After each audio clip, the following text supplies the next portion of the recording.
사람들은요, 누구나 미래의 일이 궁금합니다. 앞으로 어떤 일이 벌어질지, 또 그 일을 내가 어떻게 대비를 해야 될런지 늘 궁금해합니다. 이 궁금증이 커지고 또 커지면은 보통 어떻게 하십니까? 미래의 일이 궁금해지면 어떻게 하시나요? 어떤 분들은 미아리에 찾아가십니다. 미아리에 가면 뭐가 있지요? 네, 용하다는 누군가가 있습니다. 그분을 만나러 미아리로 가곤 합니다. 장군 도사를 만나기도 하고 처녀 도사를 만나기도 합니다. 만나서 궁금한 걸 물어보지요. 제가 다음 주에 선을 보는데 과연 이번 결혼은 성사가 되겠습니까? 이런 거 물어봅니다. 올 연말에 우리 아들이 수능 시험을 보는데 과연 원하는 학교에 합격하겠습니까? 물어봅니다. 우리 딸이 이번에 취업 시험 준비하고 있는데 과연 그 직장에 들어가겠습니까? 이런 거 물어봅니다. 그럼 그 용하다는 그분이 이렇게 하시고선 점괘를 주시죠. 네. 근데 대체로 그렇다 아니면 아니다 이런 점괘가 나옵니다. 확실한 대답을 하나 들었기 때문에 기쁜 마음으로 오지요. 한때는 이러다가 예수님을 믿고 교회 다니기 시작을 합니다.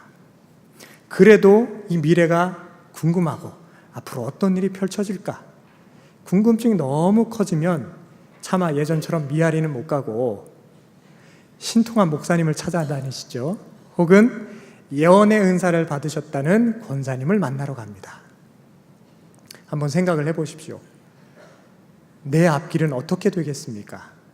제 미래는 어떻습니까? 궁금하시죠? 이거를 하나님께 묻는지 혹은 장군도사나 처녀도사에게 묻는지 본질적으로는 다른 문제입니다. 본질적으로는 달라요. 하나님께 묻는 것과 우상에게 묻는 것은 다릅니다. 그런데 현상적으로는 똑같습니다. 자, 왜 미래의 일이 이렇게 궁금할까요? 사람들은 앞으로 무슨 일이 벌어질지 왜 궁금해할까요? 불안하기 때문에 그렇습니다.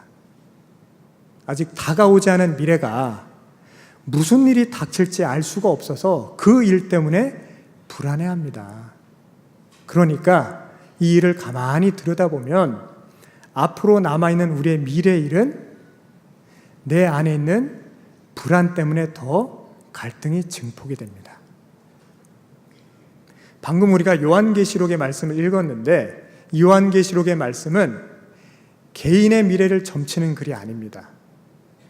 요한계시록의 내용은 인류의 미래가 어찌 될지, 이 온 지구와 우주의 미래가 어떻게 될런지 사도 요한이 계시를 받아 기록한 글입니다. 그러니까 일 개인이 점치기 위해서 요한계시록을 읽는 것은 말도 안 되는 거고요.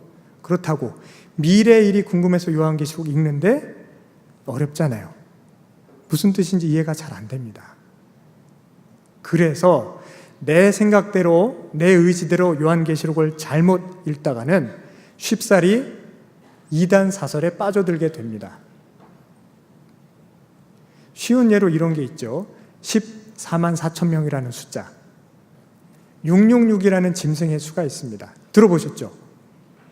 이 14만 4천 명이 구원을 받을 수 있는 사람들의 숫자라고 하던데 도대체 14만 4천 명에 내가 들어가는지 안 들어가는지 그게 몹시 궁금합니다. 이런 분 계십니다. 666이 짐승의 숫자라는데 그거 받지 말라고 하던데 베리칩은 뭐고 바코드는 또 뭔가요? 이런 거 궁금해 하시는 분들이 있습니다. 길게 말씀은 못 드리고 간단하게 정리해 드리겠습니다. 14만 4천 명이라는 숫자는 상징수입니다. 문자 그대로 이해하시면 곤란합니다.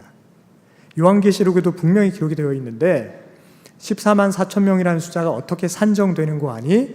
이스라엘의 12지파에서 각 지파별로 구원받는 사람들이 12,000명입니다. 그래서 12지파 곱하기 12,000명 해가지고 14만 4천 명이라는 숫자가 나오는 거거든요. 그런데 이 수는 완전수를 상징하는 거지 실제 구원받을 사람의 숫자를 의미하는 게 아닙니다. 12지파는 완전수잖아요. 이스라엘의 12지파, 예수님의 12아들, 세상을 뜻하는 숫자 4, 동서남북 추나추동 상하좌우, 이 4라는 세상의 숫자와 삼위일체 하나님의 3이 곱해졌을 때 10이라는 수가 됩니다. 완전수를 상징하기 때문에 완전수 12에서 12,000을 곱해서 14만 4천이 나온 것이지, 딱 그 14만 4천에 해당돼야만 구원받는다. 혹시 어디서 그런 얘기 들으시면 뒤도 돌아보지 마시고 그냥 나오십시오. 10중 8구 이단입니다. 666도 마찬가지입니다. 짐승의 숫자인데 그 바코드 받으면 안 되는 거죠. 베리칩 그거 큰일 나는 거죠. 바코드와 베리칩과는 별 관계가 없습니다. 세대주의 종말론, 시한부 종말론에선 그렇게 가르치는데 다 이단입니다. 666은 원래 뭘 뜻하는 거 아니?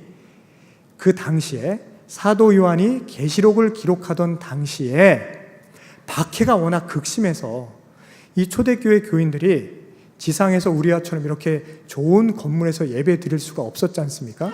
예배 드리다가 붙잡히면 다 사자밥이 되거나 검투사의 창 끝에 죽게 되거든요. 그래서 초대교회 교인들이 대부분 지하로 들어가서 예배를 드립니다. 그게 카타콤입니다. 몰래 숨어서 예배를 드리는데 그리스도인들끼리는 얼마든지 편하게 이야기를 하지만 낯선 사람이 들어오거나 초신자가 들어왔을 때 말하는 게 부자연스럽죠. 불편하죠. 그래서 초대교인들 사이에서 기호와 상징을 만들어냅니다. 666이라는 숫자도 그 중에 하나인데, 당시에 초대교회 때 가장 박해를 많이 했던 로마의 네로 황제가 있습니다. 이 네로 황제를 뜻하는 숫자였습니다. 히브리어를 숫자로 변환시키는 것을 게마트리아라고 부르는데, 이 게마트리아에 의해서 6666이라는 숫자를 파해하면 네로 황제를 뜻하는 말이 됩니다. 감히 그리스도인들을 박해하는 그 로마 황제를 입에 올리기 불편하니까 초대교회 교인들끼리 상징과 기호처럼 666을 조심하라, 666을 조심하라, 이런 말을 몰래 하고 다녔던 거죠. 그럼 초대교회 교인들끼리는 그 666이 뭘 뜻하는지 압니다. 아, 네로 황제가 또 박해령을 내렸구나, 조심하란 이야기구나, 잠시 몸을 피해 있으란 얘기구나, 이렇게 알아들었다는 겁니다. 그런데 이런 역사적 맥락이나 이 요한의 의도와 상관없이 내 자의적으로 요한계시록 읽고 해석을 하다 보면 쉽사리 이단에 휘말려 들어가게 됩니다. 그래서 오늘 이 자리에서는 요한계시록을 어떻게 읽어야 바람직한가, 요한계시록 읽는 안목을 3가지를 가르쳐 드리고자 합니다. 3가지입니다. 잘 기억하셔야 됩니다. 첫 번째입니다. 첫 번째로는 먼저 교회 공동체의 해석을 우선해 둡시다. 방금도 말씀드렸지만 성경을 사사로이 읽고 자의적으로 풀어서는 안 됩니다. 그에 해당하는 말씀을 한번 보도록 하겠습니다. 베드로후서 1장 20절과 21절의 말씀입니다. 한번 다 같이 한 목소리로 합독하시겠습니다. 시작. 먼저 알 것은 성경의 모든 예언은 사사로이 풀 것이 아니니, 예언은 언제든지 사람의 뜻으로 낸 것이 아니요 오직 성령의 감동하심을 받은 사람들이 하나님께 받아 말한 것임이라. 아멘. 보셨죠? 성경을 사사로이 풀면 안 된다고 합니다. 그 이유가 뭐냐면 성경 66권은 성령의 감동을 받은 사람들, 베드로나 요한이나 바울과 같은 사람들이 하나님의 감동에 의해서 은혜로 붓을 들고 한자 한자 적어 내려간 것이 성경입니다. 그래서 성경을 읽으실 때는 반드시 먼저 기도를 하고 읽으셔야 됩니다. 기도하실 때 이렇게 기도하시기 바랍니다. 하나님, 제가 이제부터 말씀을 읽습니다.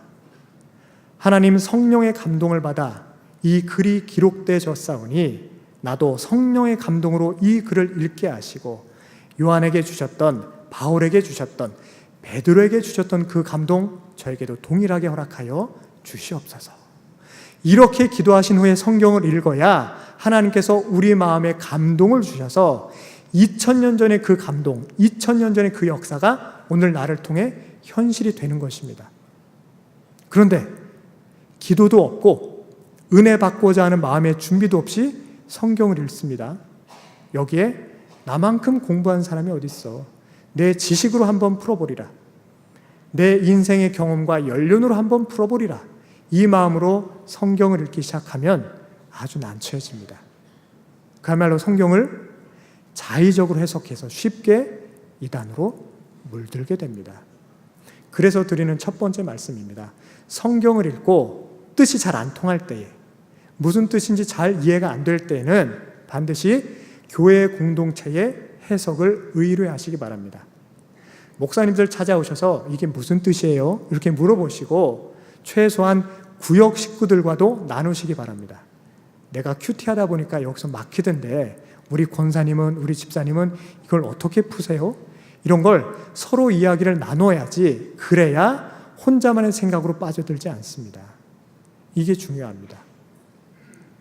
특히 요한계시록 읽으실 때는 반드시 기도하시고 성령의 감동을 받으셔서 교회 공동체 해석을 우선으로 두시기를 바랍니다. 성경을 잘못 읽으면 나만의 성경으로 이해하면 큰 오해에 봉착하게 됩니다. 예를 하나 들어드리겠습니다. 우리 수능 시험을 앞둔 수험생이 시험을 잘 치르기 위해서 기도하다가 빌립보서 4장 13절의 말씀을 깨달았다고 칩시다. 빌립보서 4장 13절이 뭐냐면 내게 능력 주시는 자 안에서 내가 모든 것을 할 수 있습니다. 이 말씀입니다. 그래서 이 수험생이 너무 감동을 해서 옳거니 이 말씀을 부여잡고 내가 시험 공부를 하리라. 이 성경 말씀을 써가지고 책상 앞에 딱 붙여놓습니다. 그리고 열심히 공부합니다. 잠도 줄여가고 커피도 마셔가면서 열심히 이 떨어져가는 눈꺼풀을 끌어올리고 공부를 합니다. 그리고 연말에 수능 시험을 봤는데 아이고 낙방하고 말았습니다. 원하는 대학에 떨어지고 말았습니다. 자, 이랬을 때에 이 수험생의 반응은 어찌해야 좋을까요? 대부분 이러지 않겠습니까? 하나님, 너무하시네요. 나 진짜 열심히 공부했는데 주신 말씀 부여잡고 내게 능력 주시는 자 안에서 내가 무엇이든 할 수 있습니다. 분명히 나에게 약속해 주셨잖아요. 근데 이게 뭡니까? 성경이 다 거짓의 기록이란 말입니까? 하나님 혹시 안 계신 거 아닙니까? 저한테 어찌 이러실 수 있습니까? 이런 원망, 불평 쏟아낼 수 있습니다. 자, 그런데 이 빌립보서 4장 13절의 말씀은 내게 능력 주시는 자 안에서 내가 모든 것을 할 수 있습니다. 내가 꿈꾸고 계획하는 모든 것들이 현실이 됩니다. 라는 뜻이 아닙니다. 이 수험생이 오해를 한 겁니다. 빌립보서 4장 13절의 말씀은 하나님, 내가 어떠한 상황에 처하든 그것이 합격이든 낙방이든 그 상황에서도 하나님의 뜻과 의지를 찾아가며 늘 기뻐하고 감사할 수 있는 제가 되게 하여 주시옵소서. 이 신앙 고백입니다. 이 수험생이 빌립보서 4장 13절의 은혜를 받았지만 그 앞뒤의 맥락을 분별하지 못해서 그만 나를 위한 말씀으로 잘못 받아버린 겁니다. 자, 빌립보서 4장 13절 말씀을 정확히 보기 위해서는 그 바로 앞에 나와 있는 말씀을 봐야 됩니다. 우리 함께 빌립보서 4장 11절과 12절의 말씀을 다 같이 한 목소리로 합독하시겠습니다. 시작. 내가 궁핍함으로 말하는 것이 아니니라. 어떠한 형편에든지 나는 자족하기를 배웠노니 나는 비천에 처할 줄도 알고 풍부에 처할 줄도 알아 모든 일 곧 배부름과 배고픔과 풍부와 궁핍에도 처할 줄 아는 일체의 비결을 배웠노라. 아멘. 그리고 바로 이 다음에 내게 능력 주시는 자 안에서 내가 모든 것을 할 수 있습니다. 라는 글이 실려 있습니다. 바울이 이 글을 쓰고 있을 때의 심정을 한번 생각해 보십시오. 감옥에 갇힌 상태에서 빌립보 교인들에게 편지를 쓰고 있습니다. 본인도 얻어맞고 온몸이 멍이 들고 퉁퉁 부어오른 상태에서 나는 어떠한 상황에서도 만족하는 일체의 비결을 배웠습니다. 라고 기록하고 있는 겁니다. 그러니까 이 고3 수험생이 빌립보서 4장 13절의 말씀을 정확히 이해했다면 하나님, 낙방도 감사합니다.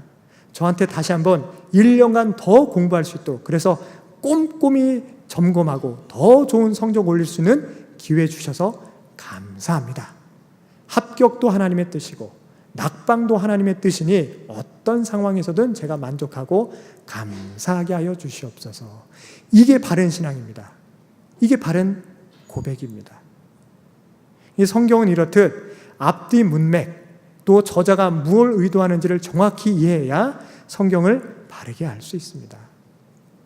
자, 그래서 요한계시록을 읽으실 때에 2000년 동안 우리 교회에서는 요한계시록을 어떻게 읽으라고 가르쳤는지 3가지 지침을 알려드리도록 하겠습니다. 교회 공동체 해석을 우선해 두셔야 되기 때문에 이 지침을 잘 기억하시기 바랍니다. 우리 화면에도 뜰 텐데요. 한번 보시면 요한계시록을 읽으실 때는 첫 번째, 우리의 구원자는 오로지 예수 그리스도 한 분뿐이다. 기억하셔야 됩니다. 두 번째로는 요한계시록 읽으실 때에 재림은 반드시 있다. 세 번째, 하지만 그 재림은 아무도 모르고 오직 성부 하나님만이 아신다. 이 3가지 전제를 유념하시고 요한계시록을 읽으셔야 바르고 정확하게 이해하실 수가 있습니다. 요한계시록을 읽다가 많은 이단들은 내가 바로 메시아네 이런 식으로 빠져듭니다. 계시록을 읽다가 이 말씀, 이 본문 내가 정확히 이해한 것 같아. 그리고선 내가 깨달은 말씀 가지고 계시록 학교, 종말론 세미나 해가지고 많은 사람들을 끌어모으죠. 그러면서 내 깨달음을 막 전파합니다. 그리고 이 사람의 가르침을 추종하는 사람들끼리 하나의 신앙 공동체를 형성하죠. 이렇게 해서 이단이 탄생하고 교주가 탄생합니다. 그리고선 내가 곧 메시아네, 내 해석대로 따라야 성경을 바로 읽네, 나를 믿어야 14만 4천 명 구원의 반열에 들어가네, 이런 가르침을 줍니다. 그런 가르침을 들으시면 어떻게 하시라고요? 뒤도 돌아보지 마시고 신발의 흙을 떨어버리시고 바로 나오시면 됩니다. 오직 메시아는 예수 그리스도 한 분뿐입니다. 성경에 분명히 기록되어 있습니다. 이 계시록을 기록한 사도 요한이 요한 1서를 쓰면서 이렇게 말을 합니다. 적 그리스도가 지금도 나타난다. 자기를 메시아라고 자처하는 사람들이 지금도 나타난다. 앞으로도 더 많이 나타날 것이다. 예수님 외에 메시아라고 자처하는 사람을 사도 요한은 적 그리스도라고 명기합니다. 우리를 구원하실 수 있는 분 누구십니까? 예수님 한 분뿐이십니다. 그 예수님만 믿으시고 예수님만 따르시기를 바랍니다. 우리 예수님이 감람산에서 구름 타고 승천하실 때에 수많은 제자들이 그 승천하는 모습을 바라보고 있었습니다. 천사가 옆에서 이렇게 말을 하죠. 너희들이 본 그대로 예수님께서 다시 오실 것이다. 재림은 분명히 있습니다. 그날과 그때는 아무도 모르지만 때가 되면 예수님께서는 다시 구름 타고 이 땅으로 내려오실 겁니다. 그게 최후의 심판이고 그게 요한계시록의 기록입니다. 그런데 어떤 사람들은 내가 그 때를 안다. 모년, 모월, 모일, 어느 곳에 예수님이 재림하신다. 다 거짓입니다. 지난 2000년 동안 수많은 시한부 종말론자들이 있었는데 다 틀렸습니다. 한 사람도 맞추지 못했습니다. 외인고하니 그 날과 그때는 천사도 모르고 아들도 모르고 오직 누구만 아신다? 아버지 하나님만 아시기 때문입니다. 이 3가지를 꼭 유념하시기 바랍니다. 요한계시록 읽으실 때는 메시아는 예수 그리스도 한 분뿐이시고 그분은 언젠가 재림하시는데 그날과 그때는 아무도 모른다. 이 전제를 가지고 요한계시록을 읽으셔야 크게 벗어나지 않습니다. 이게 2000년 동안 교회가 성도들에게 가르친 요한계시록 해석의 지침입니다. 자, 이제 두 번째 가르침 알려드리겠습니다. 자, 요한계시록 읽으실 때 우리가 무엇을 유념하고 보아야 하는가? 두 번째, 계시록보다 복음서가 우선입니다. 자, 계시록은요, 미래의 일을 기록하고 있습니다. 그런데 지금 우리에게 닥친 일은 미래의 일이 아니고 현재의 일입니다. 우리에게 중요한 일도 미래의 일이 아니고 지금 당장의 일입니다. 옛 격언 중에 이런 말이 있습니다. 과거를 사는 사람은 후회 가운데 살아간다. 미래를 사는 사람은 불안 가운데 살아간다. 하지만 현재를 사는 사람은 늘 행복하다. 멋진 말 아닙니까? 과거를 이미 지나가 버려서 돌이킬 수 없는 과거를 늘 기억하시면 후회밖에 남는 게 없어요. 아우, 그때 내가 왜 그랬을까? 이렇게 선택을 할 걸. 그 총각을 만날 걸. 그 자매를 만났어야 되는데. 다 부질없습니다. 지나갔습니다. 돌이킬 수 없습니다. 과거에서 사는 순간 우리는 후회하면서 살아가게 됩니다. 미래에서 살면 어떻게 산다고요? 불안 속에서 살게 됩니다. 앞으로 어떤 일이 벌어질까? 내가 어떤 사람을 만나야 되지? 어떤 직업을 가져야 되지? 뭘 공부해야 되나? 늘 이런 것 때문에 불안합니다. 가슴이 옥죄어 옵니다. 참으로 행복한 사람은 어디에 살고 있다고요? 오늘, 지금 이 자리를 살고 있는 사람이 진짜 행복한 사람입니다. 지난 2000년 기독교 역사 속에서 모든 영성가들이 강조한 것이 바로 오늘입니다. 우리 신앙의 역사 가운데 과거와 현재와 미래를 성경적으로 재조명한 사람이 성 어거스틴입니다. 어거스틴은 시간의 문제를 늘 궁리했고 시간의 문제를 성경적으로 풀어냈던 사람입니다. 근데 어거스틴이 말년에 깨달은 게 뭐인고 하니, 아하, 하나님께서 우리에게 주신 가장 큰 선물이 오늘이구나.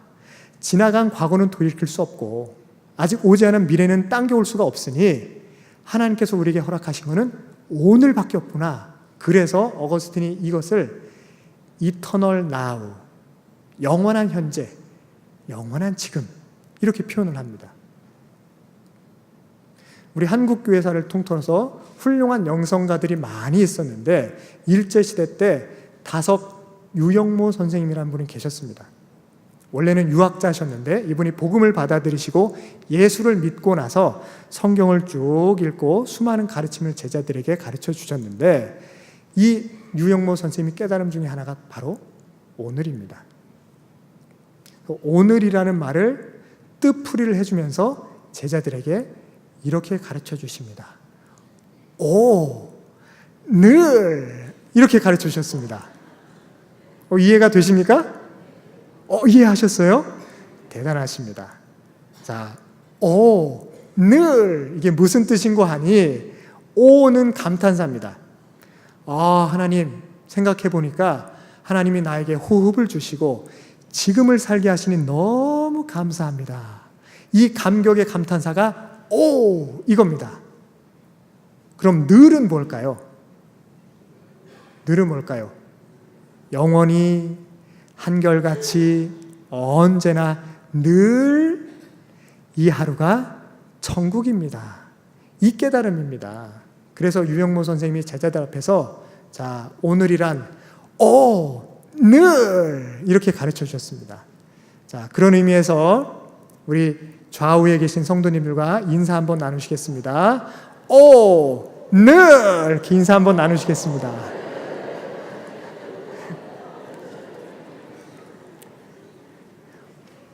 우리에게 주어진 현실은 오늘밖에 없습니다.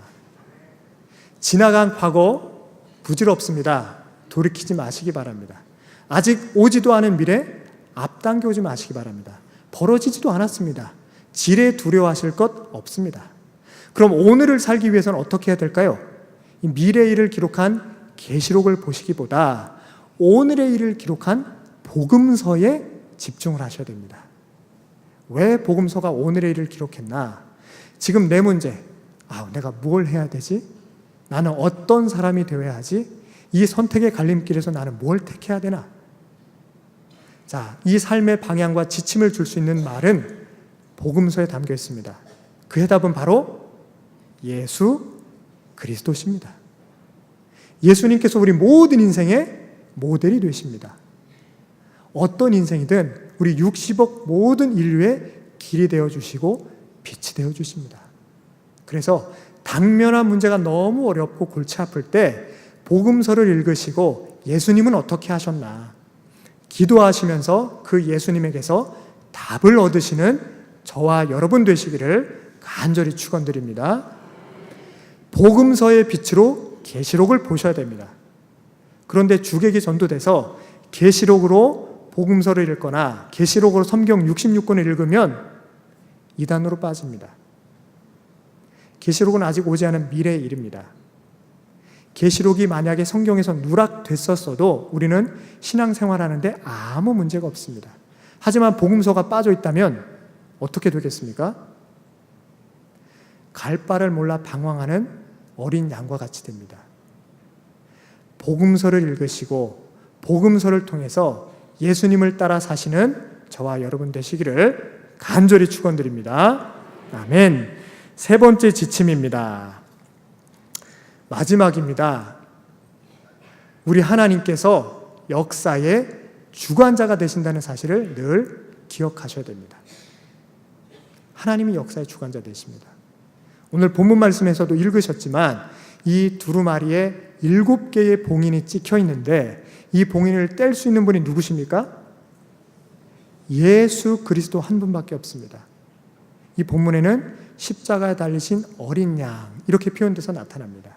그러니까 태초에도 천지 창조 때 하나님과 함께 계셨고 마지막 때에도 이 두루마리의 봉인을 뜯으실 수 있는 분이 예수님이기 때문에 예수님은 태초부터 종말까지 우리와 함께 하시는 분이십니다. 하나님이 우리 역사의 주관자가 되십니다.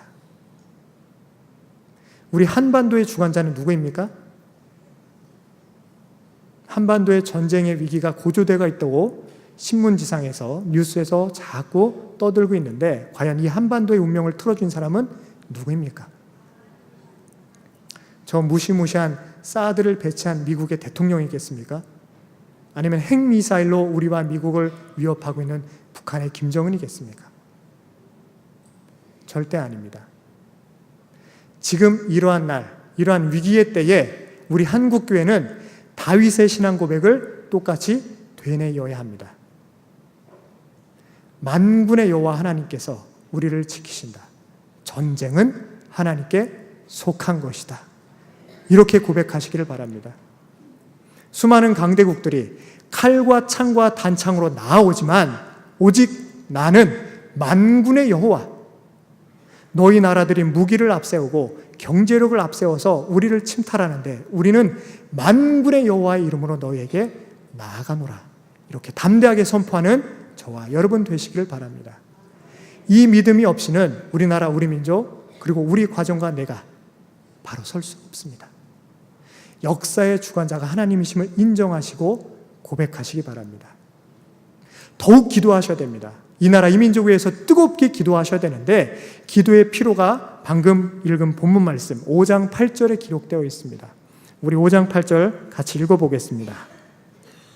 우리 계시록 5장 8절의 말씀 시작. 그 두루마리를 취하심에 내 생물과 24장로들이 그 어린 양 앞에 엎드려 각각 검은 고와 향이 가득한 금 대접을 가졌으니 이 향은 성도의 기도드리라. 아멘. 하나님 보좌 옆에 금 대접이 놓여 있는데 그 안에 향이 가득하답니다. 근데 그 향이 뭐라고요? 성도들의 기도랍니다. 자, 지금 하나님 보좌 옆에 금 대접이 있는데 한반도의 상황을 놓고 우리 한국 교회가 기도를 드리지 않는다면 그 금 대접의 향이 없거나 빈약하겠지요. 그럼 무슨 일이 벌어지겠습니까? 우리나라 우리 민족의 위기가 찾아옵니다. 기도는 하늘 보좌를 움직이는 힘이 있습니다. 믿으시기 바랍니다. 하나님 보좌 우편에는 그 금 대접에 많은 기도의 향을 채우시는 우리 신엘의 모든 성도님들 되시기를 바랍니다. 그것이 내가 사는 길이고 우리 가정이 사는 길이고 우리나라 우리 민족이 사는 길입니다. 정리해드리겠습니다. 요한계시록 읽으실 때에 그리고 모든 성경을 읽으실 때 꼭 유념하셔야 됩니다. 하나님만이 역사의 주관자가 되십니다. 내 인생을 주재하시는 분은 하나님 한 분뿐이십니다. 꼭 기억하시기 바랍니다. 성경 읽으실 때에 계시록에만 몰입하지 마시고 복음서를 중심으로 읽으셔서 예수님의 빛으로 성경 66권을 바르게 읽으시는 여러분 되시기를 간절히 축원드립니다. 또 말씀 읽으실 때에 하나님, 내 자의적으로 말씀을 받아들이고 해석하는 것이 아니라 기도하고 말씀을 받게 하시고 교회 공동체에서 목사님이 뭐라고 말씀하시는지 먼저 귀 기울여 들을 수 있는 제가 되게 하여 주시옵소서. 이렇게 기도하심으로 말미암아 나를 살리고 우리 가정을 살리고 교회를 살리고 나라와 민족을 살리시는 우리 신들의 모든 성도님들 되시기를 간절히 축원드립니다. 아멘. 함께 기도하시겠습니다. 우리 모두를 구원하시기 위해 오래 참고 기다리시는 아버지 하나님, 오늘도 계시록의 말씀을 통해서 하나님만이 역사의 주관자가 되심을 가르쳐 주시니 감사드립니다. 주신 말씀과 같이 말씀을 받을 때에 내 생각, 내 경험으로 사사로이 풀지 않고 교회 공동체와 함께 읽으며 성령님의 도우심으로 깨닫게 하여 주시옵소서. 다가오지도 않은 미래가 아니라 지금의 현재를, 오늘을 행복하게 살아가는 우리 모두가 되게 하여 주시옵소서. 복음서에 기록된 예수님의 삶이 이제 나의 삶이 되기를 원합니다. 늘 주님과 동행하며 에녹과 같이 이 땅에서도 작은 천국 누리며 살아가게 하여 주시옵소서. 하나님 보좌 우편에 계시다가 장차 이 땅으로 다시 오실 어린 양 예수 그리스도 이름으로 기도드립니다. 아멘.